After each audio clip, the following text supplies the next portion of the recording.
right, we're enjoying our coffee. Hey guys, what's up? Welcome back to another episode of the Evolution Now Project. This episode is brought to you by Golden Rock Media, a digital marketing agency specializing in revenue-generating content. Our guest today is a seasoned professional with more than one zone of genius. He is a senior engineering manager. He's been a performing musician and a recording musician. And now, thanks to Tony Robbins trainings, he has started a new mindset coaching venture, Lupo Empowerment. It's my pleasure to welcome to the show, Todd Cantalupo. Hello, hello. Thank you for having me. Excited to be here. It's good to have you on, bro. Yeah, that's right. Yeah. We should probably point that out. How you doing this morning? I'm great. And I just realized you are literally a brother from another mother. So Yes. We got the same dad. Yeah. We do. And a lot of same mannerisms and stuff and approach. And I think a very similar mindset, actually. Yeah, I think, well, like you said just a moment before we started recording, that you have a performer personality, and that you makes sense considering you lead teams, you've done a lot of performance, you've done recording, you've worked with bands, you've had a family, multiple families at this point. I mean, it's like life just goes on and on and on. So since we're kind of on the vein of relationship, it's kind of a cool thing to talk about. I like to talk with people about their personal and professional evolution and how they got to where they are and where they're looking to go forward. And I'd love to ask you, what was it like? Because you're about a decade older than me or so. What was it like having kids earlier in life? Thank you. Thank you for your generous reduction about how much older I actually am.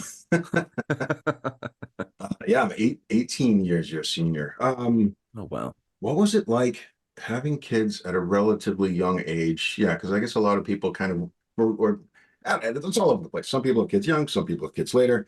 It was scary. And I remember the day that I decided I was ready. So, I mean, obviously, my ex-wife, Kelly, we're still, very much on the same page, co-parenting, and we have a good relationship post-divorce, which a lot of people can't say. But I remember early on, we were talking about kids. And I'm like, I'm not ready yet. Don't have all of these things like this threshold or milestones or accomplishments are ready. I had all these reasons or excuses as to why I wasn't qualified, wasn't ready. And then through another course that I went through, so it hasn't always been Tony Robbins, there's been a slew of different programs that I've gone to. One was called Landmark. And it was early 90s. So I had been with Kelly, we were dating, we were engaged, and don't believe we were married yet. Maybe we were. Yes, I'm going to say yes, that we were married. And anyway, through the content of that landmark education, I came to realize that all of those reasons I had that were very valid to me were just made up. And they were just as valid as any other made up reason that I could ever have come up with. So when I started to think about, I'm getting goosebumps just thinking about it. When I started to think about what could be possible having kids and just like looking forward, not looking back as to why I can't, but looking forward as to like, what if, can you imagine? And that sense of wonder, just I remember having the conversation with them, like, you know what, I am ready. And it took a couple years later, your nephew Kyle was born, and now he's 26 and has a life of his own, a wife of his own. He's on his path, and he's older than I was when we had him. So, just those little people arrive at different places in their lives at different times. Wow.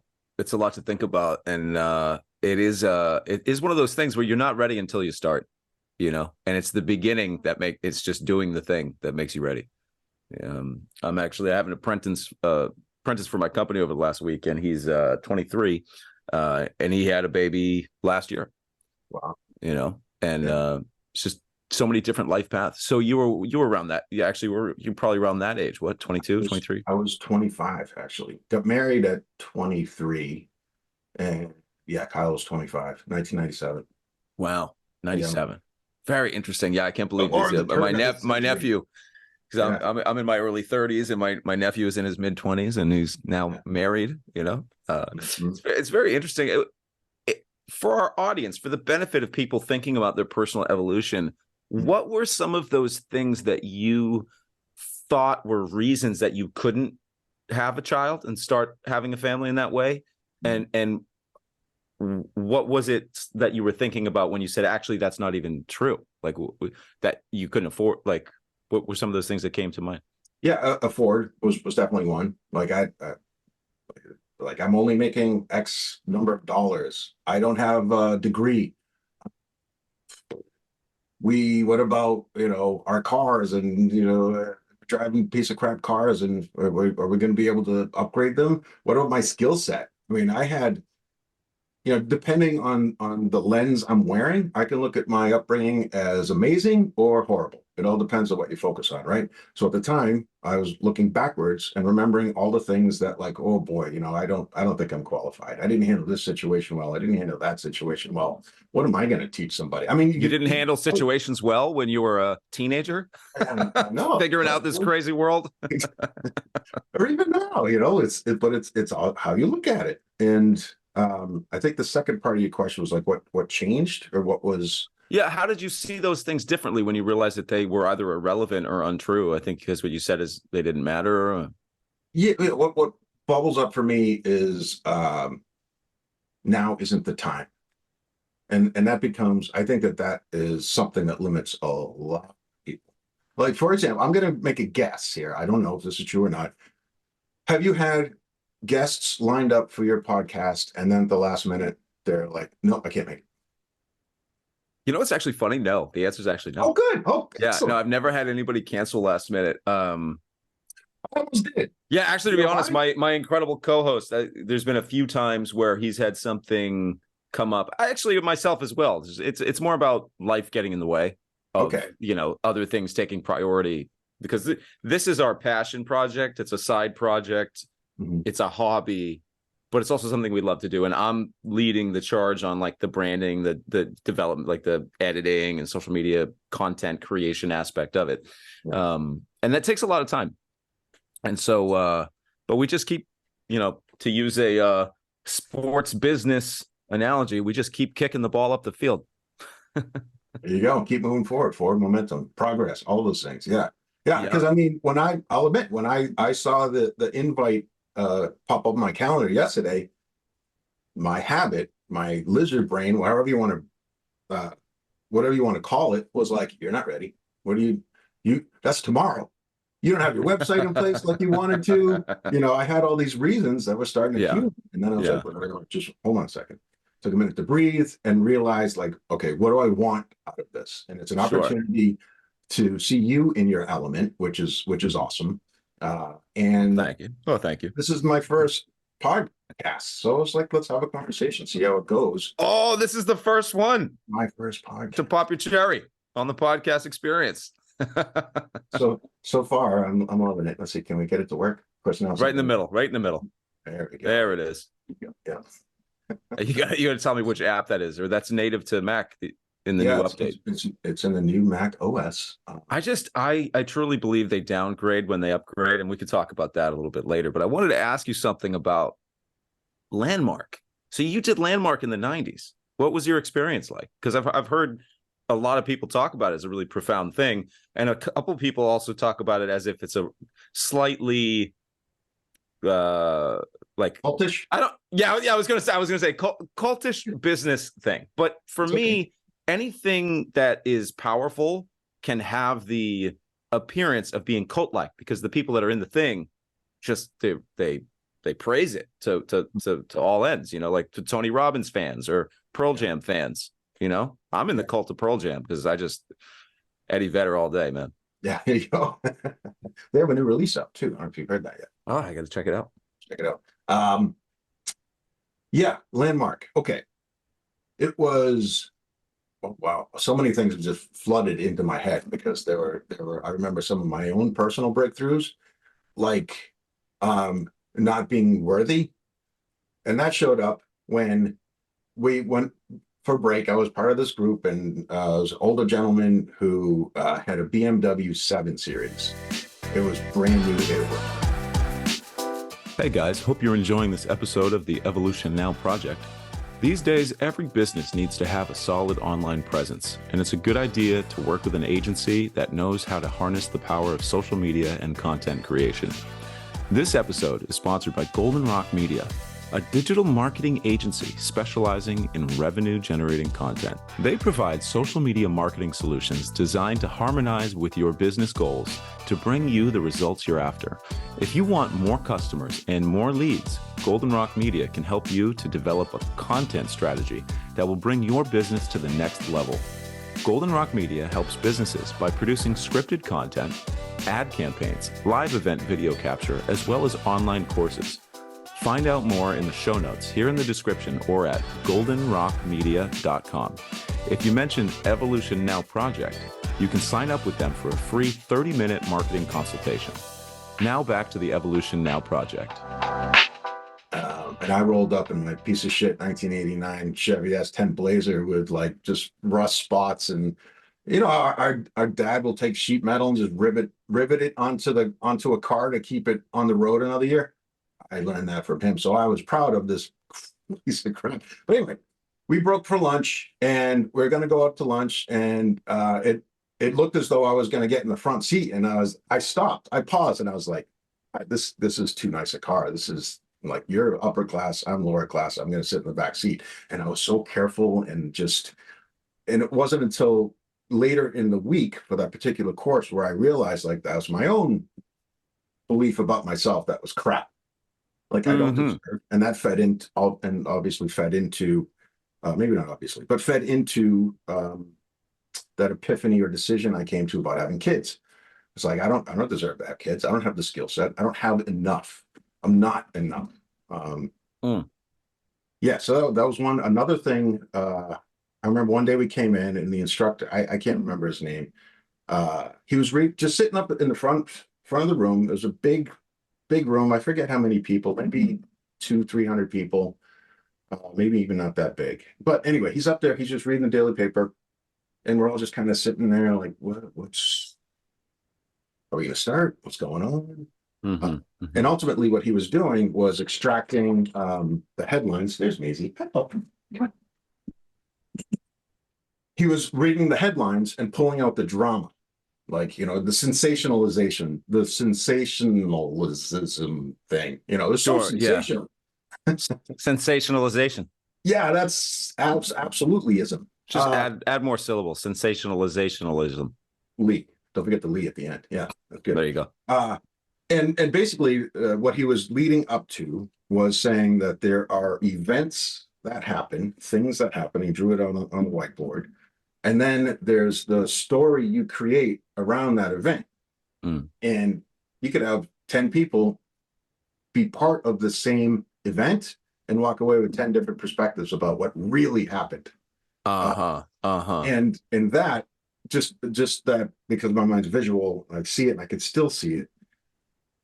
It's the story creation that so many people get stuck in. Like I still do it too. And that's why, I refer to myself as a mindset coach, because you can't change your mindset until you're aware of the recipe or triggers or events that get you into that mindset.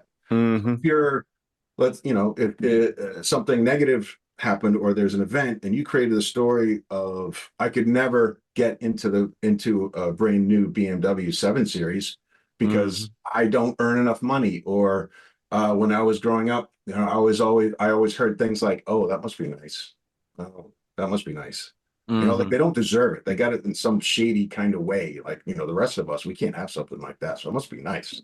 And that's right. Yeah. It's an interesting topic to even discuss, actually, that I'm thinking of as we talk on this, is class mobility, because that's a thing that's like, older than time in different cultures, But I just wanted to respond to something that you said, because I think it's a really powerful concept to tune in with, which is that people can have the same experience, but see it differently. They can have a different story that they say about it. Can you see my screen? I can see your screen. Yeah, I rarely ever, I actually don't think I've ever shared screen on a podcast yet, but this graphic, I think, is just such a powerful one to look at, because there's so many places in our world today where, in our inner world or outer world or political world, or in so many different ways that people just hate on each other or they hate on themselves because they see something as true or false or right or wrong, or somebody else is wrong and this and that. When you look at this, it's like, it's true both ways that you look at it. Obviously, so for the audio listeners, we're looking at, there's a cylinder suspended in air. And so when you look at the cylinder in one direction, you see a circle. And if you shine a light, it creates a circular shadow on the wall. And if you turn the cylinder, you see a square, and the same shape projects into a square on the wall when a light is shined upon it. So it's a really cool visual metaphor that shows how two things can be true at the same time. And I think that simultaneous truths is, it's almost like it's a mental evolution, a spiritual evolution that some people are going through and some aren't. It's like one of these life lessons that some people are lucky enough to realize. And I want to wake the whole world up, man. I really do. And so it sounds like learning how to look at your experience differently was a part of the key in unlocking your own potential. Yeah, definitely. And before the landmark, that's when I got the Tony Robbins cassettes back, way back. A cassette? What is a cat? Yes.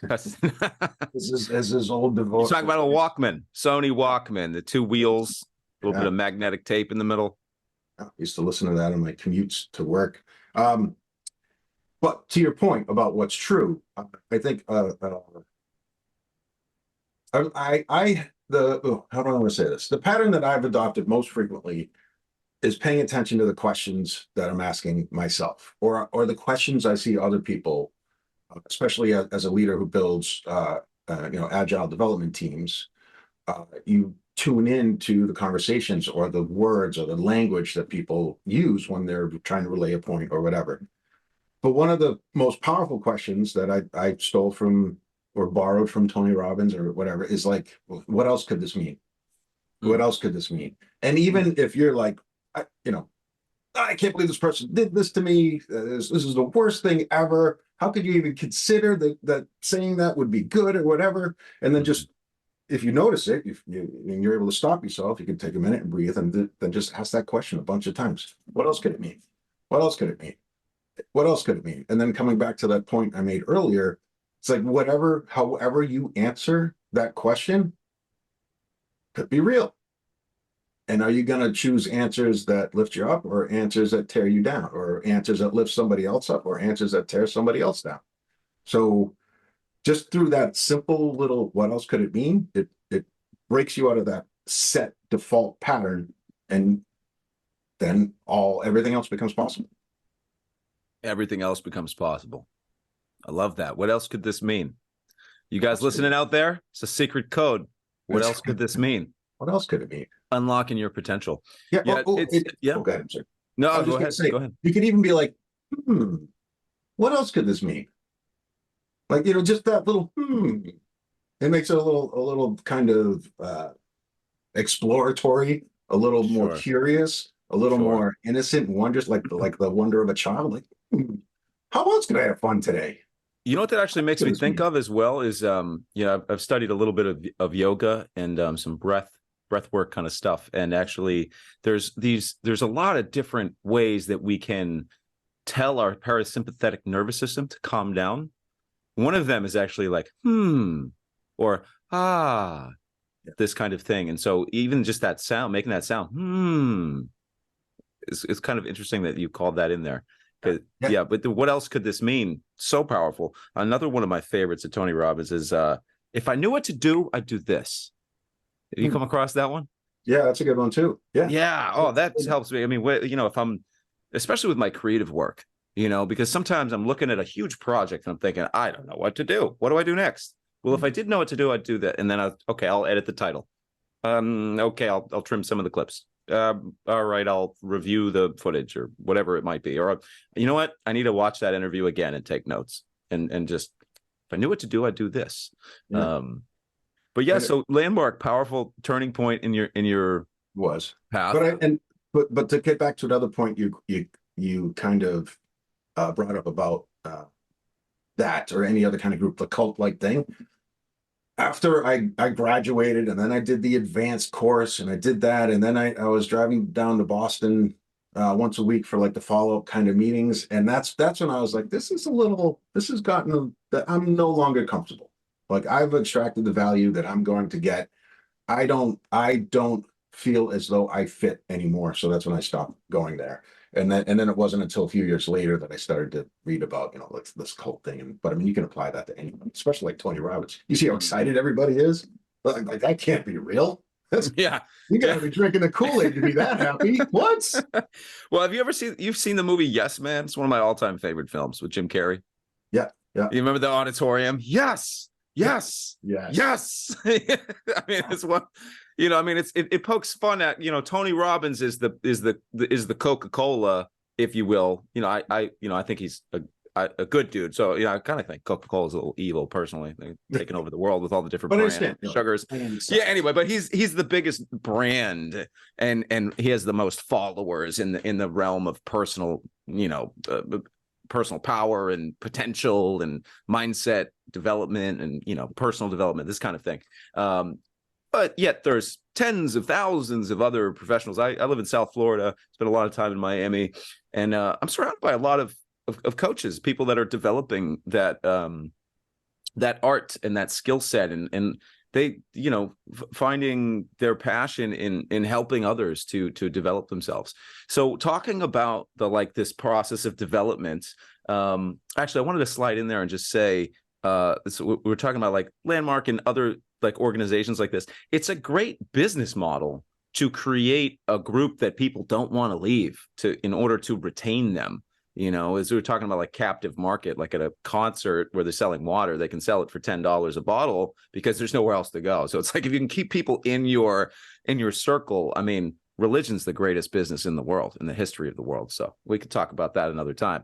But I want to ask you, just shifting gears a little bit, when I introduced you, I talked about how you're a seasoned professional with more than one zone of genius. And so can we talk a little bit about your career development? Because you've had a long career in as a youngster. I thought you were a programmer, but I realized it's more than that, and it's more involved with teams and company development kind of thing. So you said your current title, Senior Engineering Manager. So I'd love to hear a little bit about how did you go from I don't think I could have a kid and Landmark to being Senior Engineering Manager. I mean, how did you? And then also, you started in the 90s when the internet was you'd get before it came in the CD in the metal tin in the in your mail, the AOL disc. So I mean, what's it like for you since the age of dial-up and now we're in gigabit internet?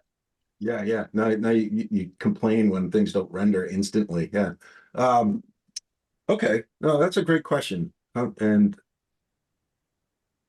I'm going to answer it in the same way when I'm interviewing candidates. So right now I'm part of a hyper growth startup called Karma Check, and we do background checks.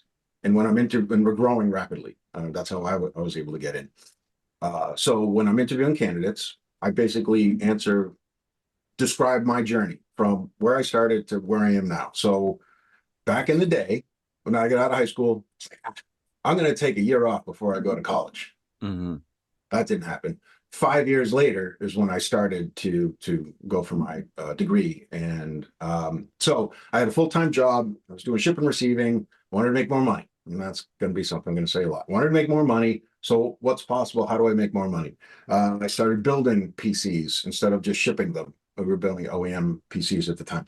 And then that led to moving up into New Hampshire, where I moved in with Kelly at the time. And wanted more money. So I found a job closer to us that paid more and was in line with the skill set I already had. So I knew how to build PCs and install the operating system and test them. So I got a job doing that closer to home. And then eventually that kind of got, I hit a plateau, if you will. Told my boss I wanted to do more stuff.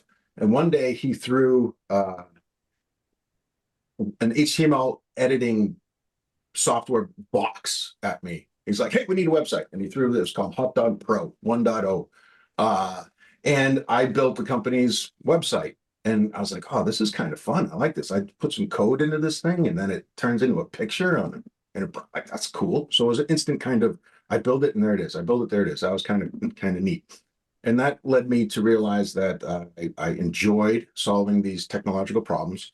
At that time, I had started to go to school because, my fiance at the time was like, you should really go to school. I was like, okay. So I was working full time and I went part time to school, got my associate's degree, graduated actually 3 months or so before Kyle was born. So it was late 90s, 97. Got that degree through a connection with my professor. I started working for a company doing software support. It was Sanders. So it was a Lockheed Martin company. I was working for the government. I was tracking my time in 6-minute increments because that's a tenth of an hour. So it's easy to do mathematical equations if everything's in tenths, right? So I had to track my time in 6-minute increments. I had every other day, every other Friday off, which was amazing. I'm realizing that I'm speaking rapidly, need to slow down. And got a job at Fidelity because I wanted more money and wanted to grow. I hated that job. It was awful. No offense to Fidelity, great organization. They treat their employees very well. It wasn't for me. I was doing support. I was wearing pagers. For those of you who don't remember what a pager is, it's this little kind of electronic device you would wear on your belt. Someone would dial a number and your pager would beep, and then you'd have to call the number that was on there. So I was doing that kind of support, getting woken up at 2 a.m. Kit had just been born, so this is like 2000. So I had a newborn baby. I was getting calls from this guy. His name's Cliff. I don't know where he is today, but Cliff, you help me make some decisions about my life. He'd call me and be like, Todd, I don't know what's going on, but this system's broke. You got to go take a look. And like, oh, I got. He was the 2 a.m. call. Yeah, the 2 a.m. call. And Man. And you have to Shout out Cliff. Those 2 a.m. calls, huh? the dial up and the waiting, and then you log into the system and you're like, I don't know what's going on. Everything looks okay. And all this fear of like, oh my God, this is I don't know this. They're gonna figure it out. I'm gonna get fired, and like all that kind of stuff coming up. And then I call them and he'd be like, I don't know what you did, but everything's working great. Like, I didn't do a freaking thing, man. So anyway, that's when I got a call from friend of mine from my hometown of Medway, and he was part of a startup in 2000. It was called White Spider Software, and I got the job. And in the next 7 months before we get acquired by a larger company, I learned more in that 7 months than I did the 3 years prior all combined, because it's a startup. It's like, hey, you got to build this. Nobody else knows how to do it. Just go figure it out and get it done. And it's on you. That slowly built up more confidence. And basically I was with that group of people for the next, ultimately, almost 13 years before I got into agile coaching. So along that trajectory, a whole bunch of managers got laid off when we got bought by a larger company. And in doing so, they got rid of a pocket of knowledge that only they had. And in that knowledge was agile coaching, Scrum Master, agile development. Okay. So when they get rid of that layer, it left a gap. And at that time, I was looking for something different, maybe wanted a little more money, and jumped into that role. So I was a Scrum Master, which basically means kind of looking out for the team, making sure that they're working well together. And that kind of mindset of working well together and looking for what other people need, that's when I learned about this thing called servant leadership, where you're kind of leading, but you're leading in a way that you're supporting others. You're making sure that they have the tools and environment and relationships that they need to be successful and work together as a team. And that is what pulled me for 10 years of leadership, being a manager, building teams, scaling teams, building, larger and larger software solutions to handle more transactions, et cetera, et cetera, et cetera. And throughout all of that, it's the people connections. That's what I love about being a manager. Like the one-on-ones that I have with everybody on my teams, that's when I feel like I'm firing on all cylinders. And it's all about actively listening to the others. That's through the training that I got. I worked with like Lisa Adkins, who was a prominent name in agile coaching. She wrote a book, Coaching Agile Teams. I got it here anyway. I have so many books here. Me too. This is actually a bookshelf. I probably got 50 on there. just like that thing I mentioned earlier. That's from Gay Hendricks. And we talk about the different genius zones. I was wondering if you saw it on the bed. No, I haven't. No, it's just yeah, no, that term has come up a few times. I've been working with some different teams, and one of my friends, he was a patent attorney, and now he's a men's coach and a relationship coach. And one of the things he talks about a lot is I want to see you in your zone of genius, and I think it's a powerful thing to acknowledge, is that when people are put in their zone of genius, or encouraged to do what they do best, they're going to do it the best. Yeah. That's so agile. So where I am now, I'm back in a startup working with 4 out of the 8 people that I worked with back in 2000. So it's like we got the band back together, and wow, it's been amazing. First of all, I'm super grateful that they reached out to me and it's like, we got a perfect role for you, and I honestly feel like it is a perfect role. And at the same time, that everything that I've talked about up until now has enabled me to, I believe, to have had a positive impact on the culture of the engineering team and the people that I work with directly. I try to bring a little more fun, some of that performing thing. Try to make sure that I'm asking questions that empower other people to come up with the answers. Like there's no these speaker type skills, right? Like right now, one of the things I've been learning a lot with the podcasting is I let people talk as long as they'll talk, and I try to not interrupt their flow of thought. Sometimes I've had people on that'll go, I'm looking at the clock, I'm like, we're getting to 10 minutes, they haven't taken a break. You mentioned breathing, and then also it's like, there's these not gimmicks, but tools in the way that you speak to invite others to feel encouraged, to feel confident, to feel invited, to feel alert and like engaged, these kinds of things. Yeah. So I got a question for you then. How did you learn to do that? What were some of the things that you were paying attention to that made you be like, wait a minute, maybe I shouldn't do this? I mean, it's a lot of things over time. I think it's just some of it's intuitive growth, just interacting with other human beings in professional and social environments and noticing how other people behave, and trying to model the behaviors of people that are successful and have the traits that I'd like to have.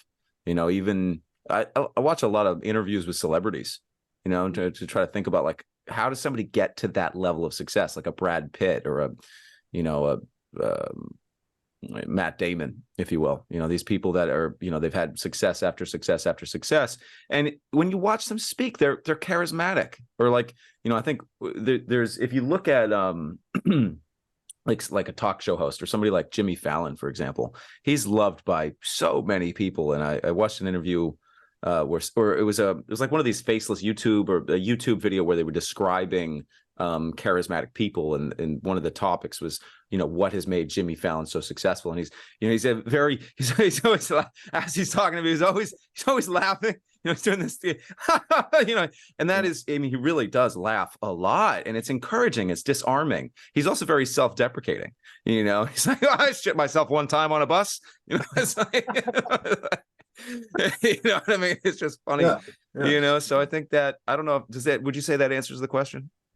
Yeah, I think so. All right. Yeah, because it's through the evolution. It's through studying others, like you said. Successfully. There's our key word. Bing, bing, bing. The winner of the day. Evolution. No, evolution. There you go. Sorry, I didn't expect that as well. I didn't expect to do that either, but every time it comes up, I notice it. Yeah. It's funny. I've done the same thing with the word empowerment. I've noticed that since I named my LLC Lupo Empowerment, I notice where I have an opportunity to use that word, and also when I hear others say it, even if I'm just grocery shopping, I hear someone say empowerment, I'm like, what? I can help. I can help. That's me. That's my buzzword. That's my keyword. Yeah. That's what I someday will be known for. Yes, and that That's an excellent segue, because that's one of the reasons why, even though I truly do love what I'm doing right now professionally, as far as my career goes, as a development manager, and it's through those one-on-ones and helping people make a difference in their own lives and how they approach their jobs or their lives, that like that lights me up. That's where I feel empowered when I can have a conversation with a client, and and I walk away knowing that they're going to have a better day because they told me that they believe that they're going to. They're like, thanks for that. I hadn't thought of that. And I'll do the same thing. I'll be like, you mentioned something I hadn't thought of. Thank you for that. That gives me a different way to look at it. It lights me up when other people can get out of their own damn way and manifest what they want in their lives because they did it. That is the core. That's the core of empowerment right there. You can get out of your own way. I mean, look at you. Rock and roll, man. Rock and roll. Yep. Yep. Love rock Yeah, I and just roll. keep going. I definitely have a lot of people that say, how do you do what you do? How did you learn? I don't just keep going. Also, YouTube University has really helped my Oh, generation. interesting. Yeah. Okay. But see that you model, success leaves clues. Like I don't remember whether it's Jim Rohn or Tony Robbins. Sure. Doesn't matter. Like learn from the people who have gone before you. Yep. Yep. In software engineering, you hear it a lot, or maybe just in life. Like, don't Mhm. reinvent the wheel. Why? Mhm. Why are you That's building that again? We already have this piece of functionality, this component, Mhm. this library, whatever it is. Use that instead of recreating something that's going to take you a long time. Yeah. Another one that I like of Tony Robbins is he says, I encourage you to pick the fruit and study the roots later.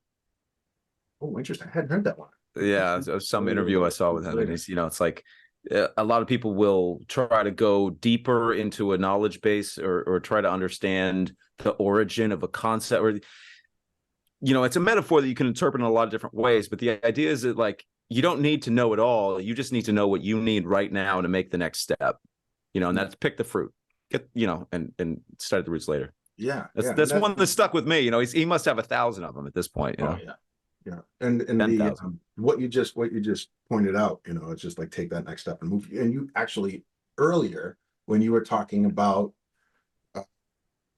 editing, like, oh, I'm so overwhelmed, I have all this thing to do, I'll just change the title. Oh, I'll edit some clips or whatever. You're you're taking the next action step. Here's another one: Getting Things Done, The Art of Stress-Free Productivity. David Allen, really good book.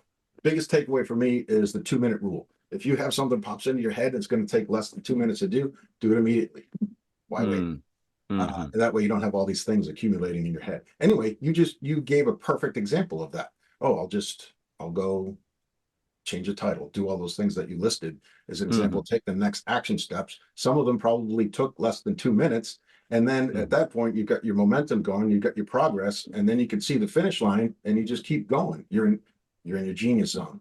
Yeah. Momentum is a big thing with focus, getting started, getting into that zone of genius, flow state, these kinds of things. Mel Robbins, she has one for procrastination. She says, if you catch yourself procrastinating, count out loud 5, 4, 3, 2, 1, break the habit loop, and then just start working.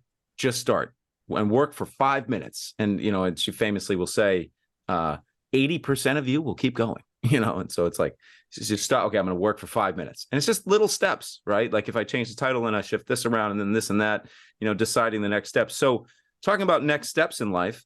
So, you've been on this personal development path for a long time and you decided to get into what you call, what I wrote it down, mindset coaching. Yes. And let's talk about that a little bit. How did you decide that you were ready or that you wanted to actually take it to the next level and make it a side hustle, make it a business venture, make it something that you're now, offering professionally to the world? Yeah. Tell us a little bit about your coaching company. Okay. Yeah, it's a one-man shop right now.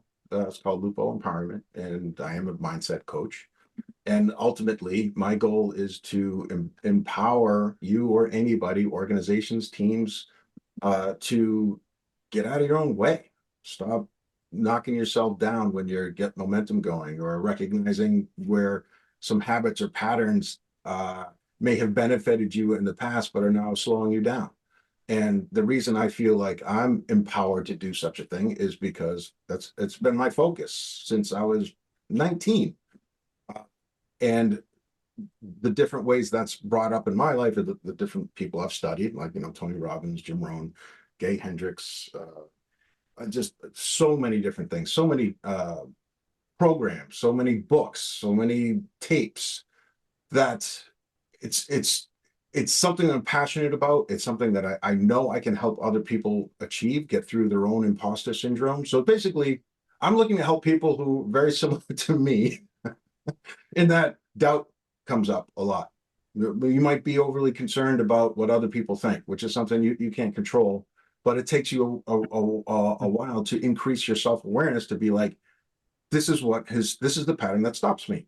I can help through conversation, through different exercises, through different tools that I've accumulated that have personally benefited me. I never ask anybody to do anything that I haven't tried myself. And like I said, it's a passion. It's something that I focus on every day. I try to carve out at least 30 minutes every day to read or to hone or to recognize the things that are still slowing me down. Like, for example, I asked that question earlier about individuals who might cancel last minute, because I almost did. And I was like, wait a minute, why? Because I had a set of beliefs or rules in place before I could set foot on this podcast. I was like, I have to have my website up, lupoempowerment.com or .org or .biz or .services. I bought a whole bunch of domains. Yeah. If you were to go there, you won't see anything right now. Okay. And like that was like a rule I had. Like, I need to do this in order to, like, if then. And once I just shattered that and was like, okay, I scheduled this. I promised my brother that I would do this, and it will help him. I hope it'll definitely help me as a practice to be in outside of my comfort zone, which is what I'm doing, and also demonstrate that anybody can do this. If you are locked into the person that you're speaking with, or the team, or the organization, or whoever it is you're helping, and you are certain that you can help them help themselves, then you're just going to be successful. And I've had a coach for years. I actually through Tony Robbins, I have a results coach, who recently retired from how many clients she had, and now I have another success coach who adds just a different flavor to it and has helped me a whole lot too. I just know that I can do the same for others because I'm constantly looking for improvement. Kaizen, right? So that's something else I pulled out for being an agile coach. Continuous and never ending improvement. Kaizen, just trying to figure out different ways to be better, be faster, be just have more of an impact. And ultimately, that's where I am in my life now. Is I've accumulated a lot of knowledge. I've read hundreds of books. I've attended seminars, trainings, certifications, and ultimately, it's time for me to contribute, give back. And I know I can help people.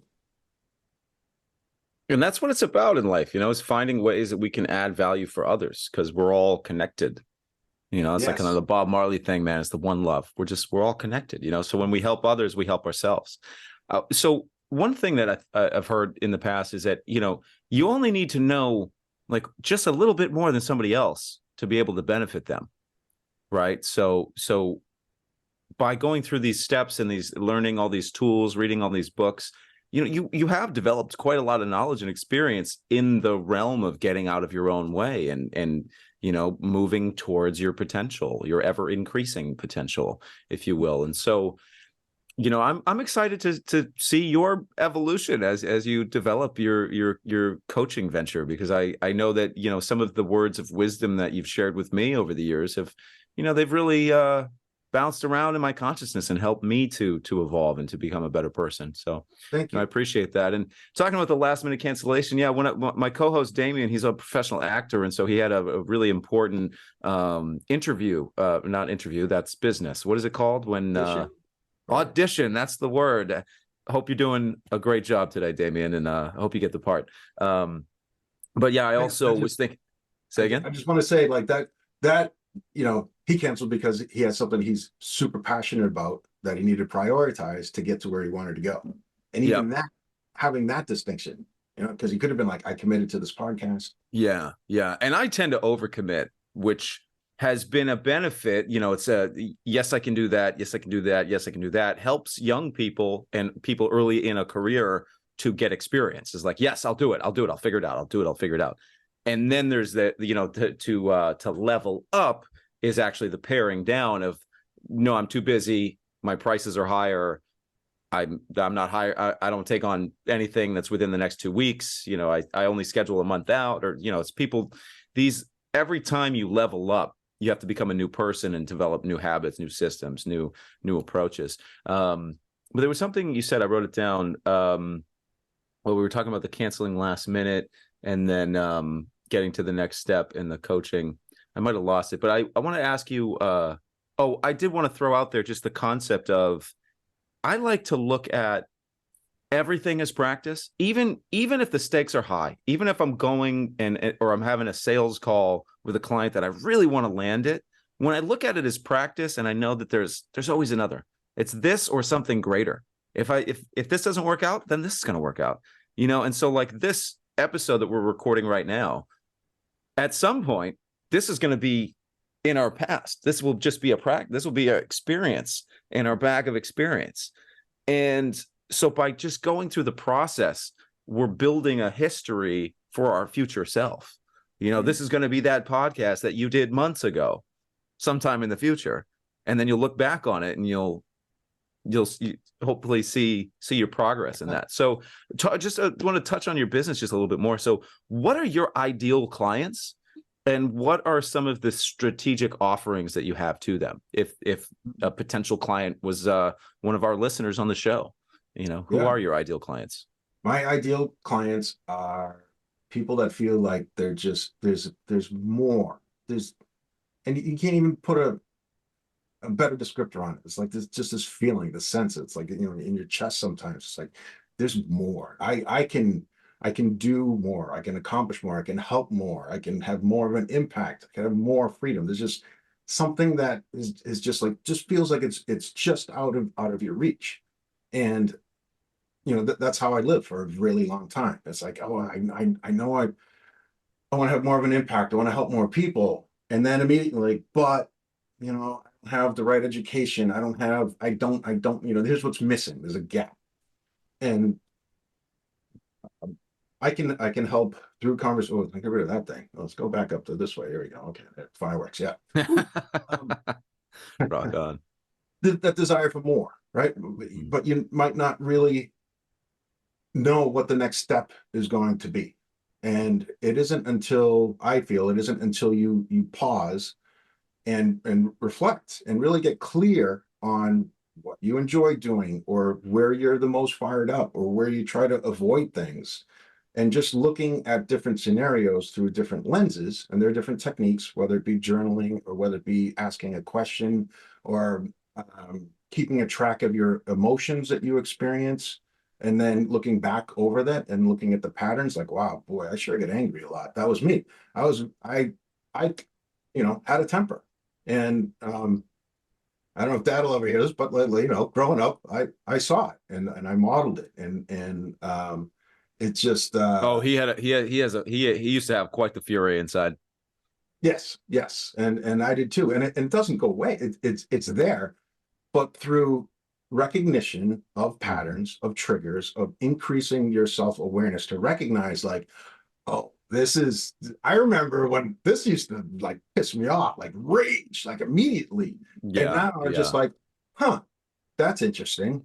What do I do now? And that's the place of empowerment. When you're at that decision point where historically you would just react and go without even thinking, because that's just what you did. And when you're able to stop, that's just what you did, and have it become, now what do I want to do? It's liberating, it's freeing, and that's empowerment. It's empowerment, yes. And you're able to make I think you're able to make a better decision based on where you are, because you're not angry. You chose not to be angry. You didn't stop the feeling. It's still going to come up. But when you recognize it, then you can, I don't know, just change your physiology, or change your thought, or go like, or do something silly. Just break that pattern and recognize, like, now you're in a place of empowerment to decide what you're going to do next based on whatever criteria you set up.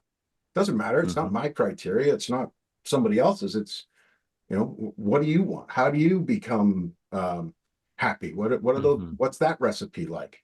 Would you like to be happier more? Would you like, bad news to come through and you just kind of like, oh, okay, well, that sucks that happened. And yeah, I got mad. I got mad for a minute or two. Let it run its course, and then you're at that decision point to choose what you're going to do next, and that power of choice. Choose, yeah. To choose. You get to.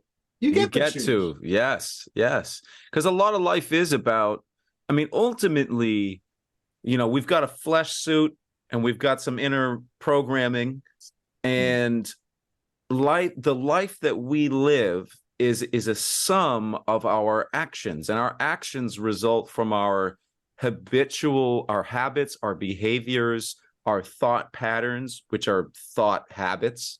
Our neural pathways are, entrenched by having the same thought or experience over and over. And I would just say, and I want to ask you what your thoughts on this are, is that the ability to change starts with the belief that one can change. And here, the greatest example of that is someone that's in their, they could be any age, 20s, 30s, 40s, 50s, and someone says, hey, you want to play this guitar? You want to learn how to play this guitar? And then the person says, I'm not a guitar player, or I don't play guitar, or I can't do that, versus I haven't learned that yet. And so what would you so there's like the difference between a fixed mindset and growth mindset. What would you say to somebody? How would you help somebody, if it's even possible? I don't know, because I know some people are fixed, but how would you help somebody break that mental jail cell that they're in that says, I can't change? Yeah. The thing that popped up for me there is as simple as scarcity versus abundance. Are you looking at things like, I'm going to lose this? This is going to be taken away from me if I try this and fail, and oh my God, what's it going to cost? Versus abundance, where it's like anything's possible. There's so much of everything that I can't fail. I'm going to learn, or I'm going to grow, or who knows? Holy shit, maybe I'll actually be successful. Then what? It's like, so for me, I think it could be that line, that simple. Abundance versus scarcity, and how you're looking at things. Are you going to lose? Are you going to win? And assess how you're looking at it. Again, increasing your self-awareness. So I'm really big on that. Emotional intelligence, choosing how to react to things. It doesn't mean that you're trying to control or stuff things down, because you're human. You're gonna have emotions. You cannot control your emotions. I'm sorry. Anybody says they can, I think that eventually they're gonna have some kind of issues down the road. Well, you can control how your emotions express externally, but you can't control, and you can change.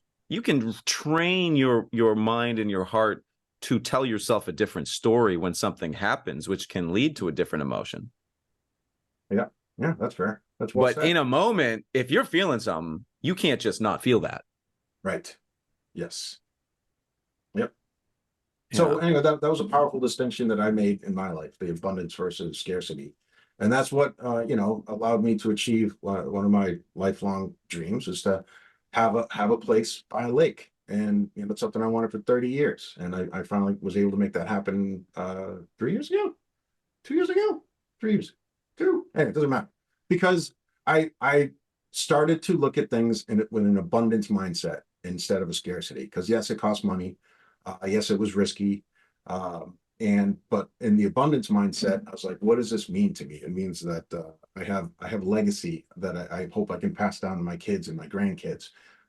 That somebody in the family typically has to do this first, so that it becomes generational. So I want this to be a generational thing. It's also something I love the water. I'm in the water all the time, whether it be in the spa or in the lake when I can be there. It's a calming presence for me, and it empowers me to see things in an abundance way versus a scarcity mindset. So speaking of abundance, Yes. You're abundant in zones of genius.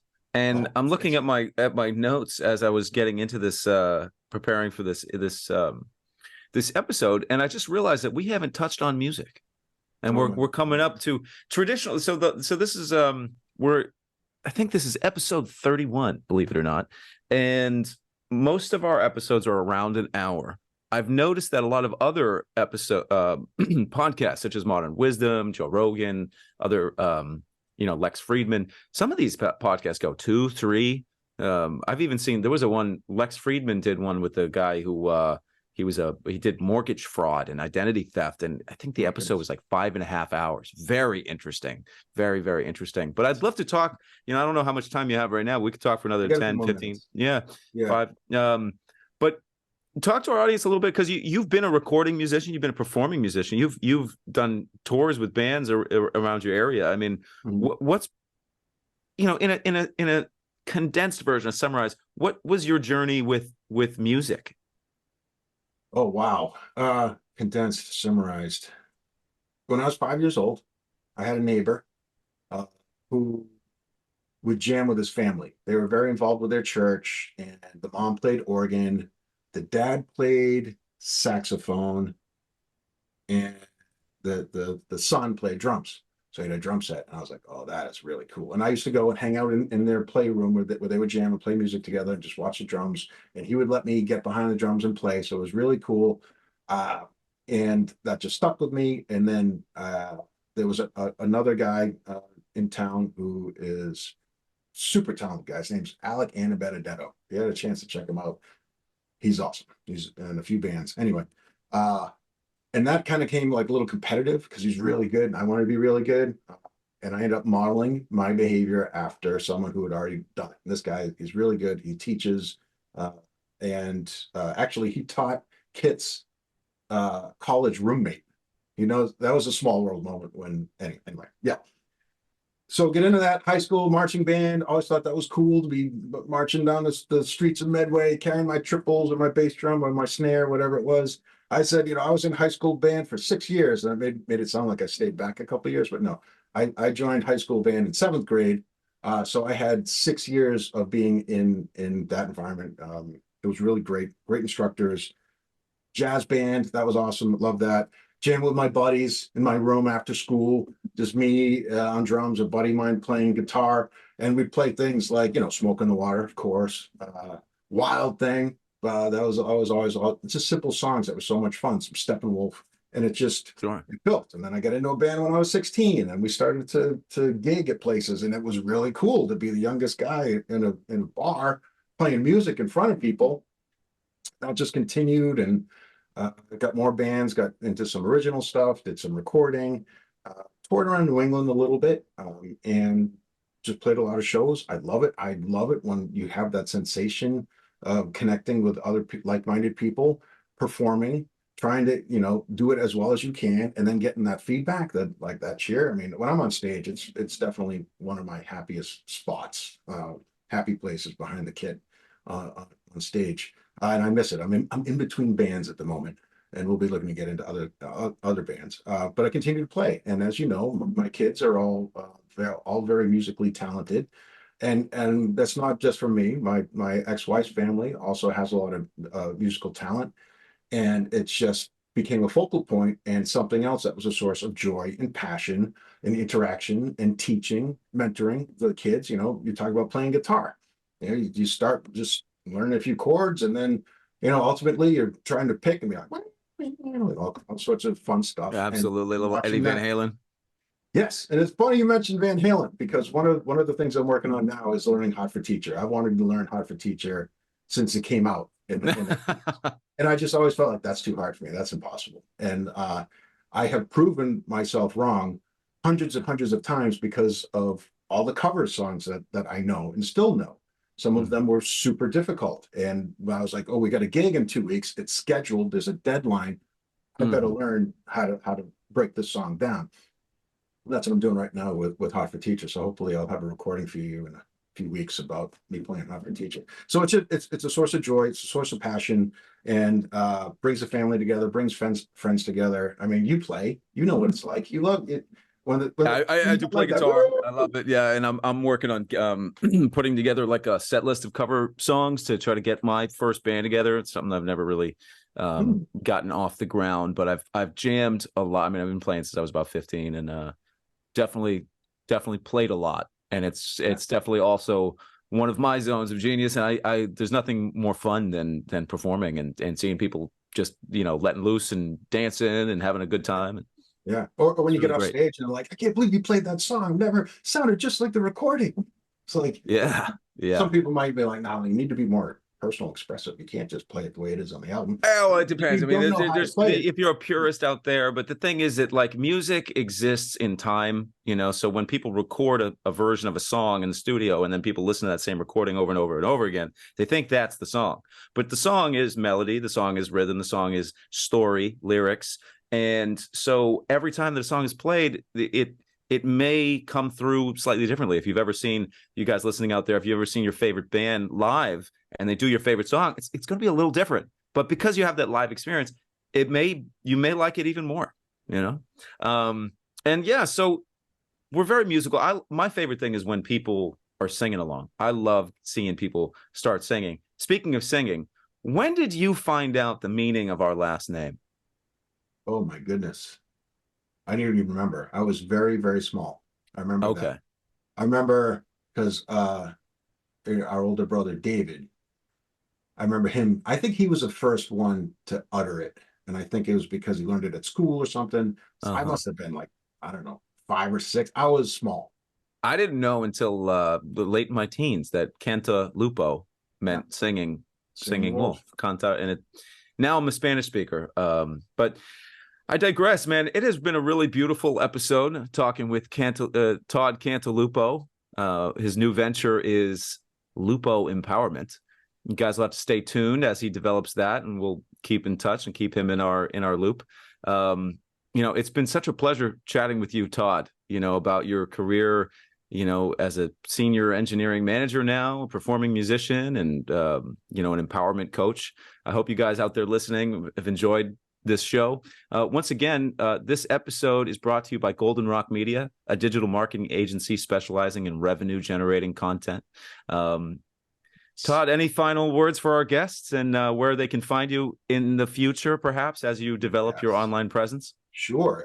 You can reach me through contact information through this podcast. LupoEmpowerment.com will be live within the month. I'll be having an unveiling or a launch. And now I've scheduled it and stated it. So I'm hoping everybody holds me accountable.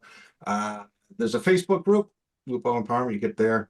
You can even just send me an email to Todd Cantalupo, TODDCANTALUPO @gmail.com until I get my Lupo Empowerment mailbox set up.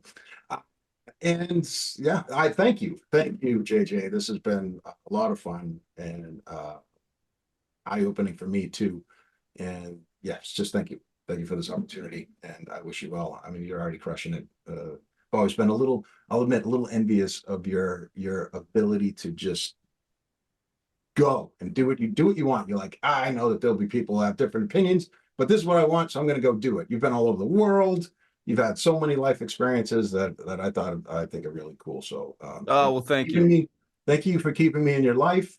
And of course, man. I mean, we've been cheering each other on for decades, so you know, it's been a fun time to have somebody that's so close to my heart on the show. It's been a really cool time. So to everybody out there watching, hope you really enjoyed this show with Todd Cantalupo. Thanks again for watching. Follow along, subscribe, all that jazz, and keep growing. Bye, everybody.